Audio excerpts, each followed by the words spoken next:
Today on a Sunday, we're talking Green Day because I just watched the latest film, Nimrods, starring Mason Thames, and I give it a 3.5 out of 5 stars. If you're unfamiliar with the premise of the film, it's essentially a coming of age story about three high school aged boys who start their own rock band called the Analog Dogs. And not only do they want to make it big one day, but they're also huge fans of Green Day. And then 7 days before Green Day is supposed to have their big New Year's Eve show in Los Angeles, they get a call from one of the members of Green Day asking the Analog Dogs to open up for them. Now, unbeknownst to the Analog Dogs, this is actually a call made by Mason Thames' older brother as a prank, but this does not stop them from going cross country, Kansas City, all the way to Los Angeles in the hopes of making it in time for the concert. And the entire road trip is a great odyssey.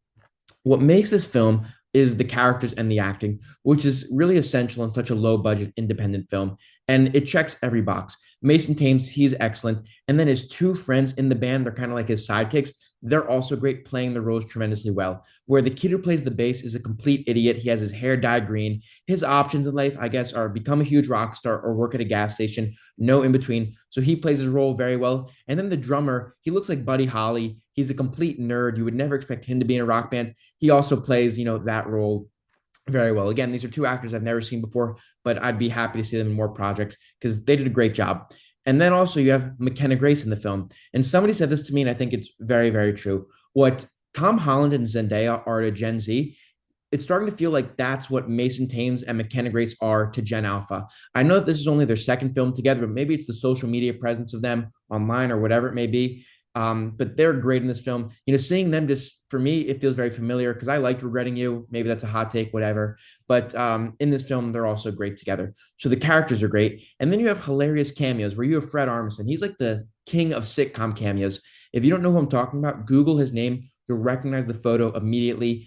As always, he plays a very eccentric character, but his shtick, his bit for the first or for his like 3 minutes of screen time, I'm just watching him the entire time, laughing the entire time. He's great. You also have Bobby Lee. He's very funny in his cameo. So the characters are great. Their dynamics work. Their relationships are very effective. Um, then also, I mentioned Green Day and it's a Green Day film, but it's not like they put the directors say put their hand in a hat and pulled out a piece of paper and it just read Green Day randomly. No, Green Day actually has involvement in this film where I'm not a Green Day fan, but if you are, you should certainly see this movie because the members of Green Day are on this film. You get to hear them sing some of their iconic songs, like they sing American Idiot, Boulevard of Broken Dreams, etc. So you get to hear some of their hits in the film. So Green Day has active involvement.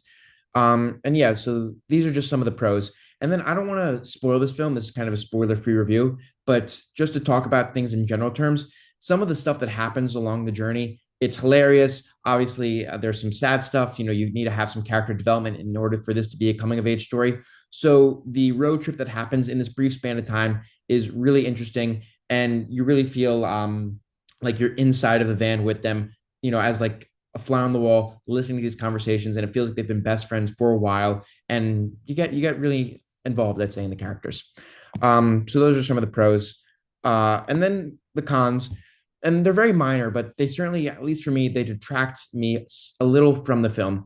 First of all, what detracts me is the fact that I'm watching a New Year's Eve concert in the middle of August. So when I hear the countdown of 10, 9, 8, it throws me off a little bit. It's like Christmas in July.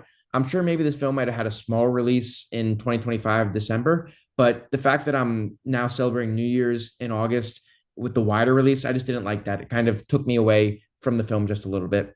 And then same thing on the other end of setting. It's not only the time of, when in the year it takes place, but what year are we taking place in? Because I really think that they're trying to make it seem like 2026. I see cell phones, I see all of that, but they obviously want to make it somewhat 90s and 2000s because Green Day is the band of choice. So the kids dress like that.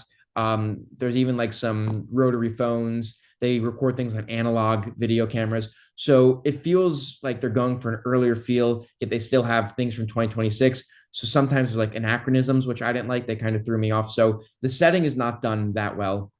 That's one critique. And then another critique, and this is just because I like the film a lot. There was something I didn't get enough of, which is the fact that the Analog Dogs, again, this is the high school band. We only see them play in three separate scenes, but it's a total, I'd say, of 3 minutes.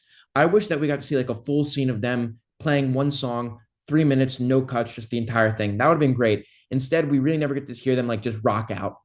So I think that that was something that they missed the mark on, and I think that would have been a good ending scene. The ending is good. Again, I'm not going to spoil anything, but I was very pleased with the ending, and I like that part of it. And yeah, there's besides for these minor details, overall, it's a good film. Like I said, 3.5 out of 5 stars. I want to see if there's anything I missed. The director, he's married to Pam from The Office. He actually did some good things. Like sometimes he switched from his 4K regular camera view to like an analog video. So I thought that was a cool change because again, it feels like then that means the kids are the filmmakers. So that was just a good direction or directorial decision, whatever it's called. But yeah, I like the film. So if you watch the film, please let me know in the comments. Make sure to like and subscribe. And as always, keep the popcorn warm.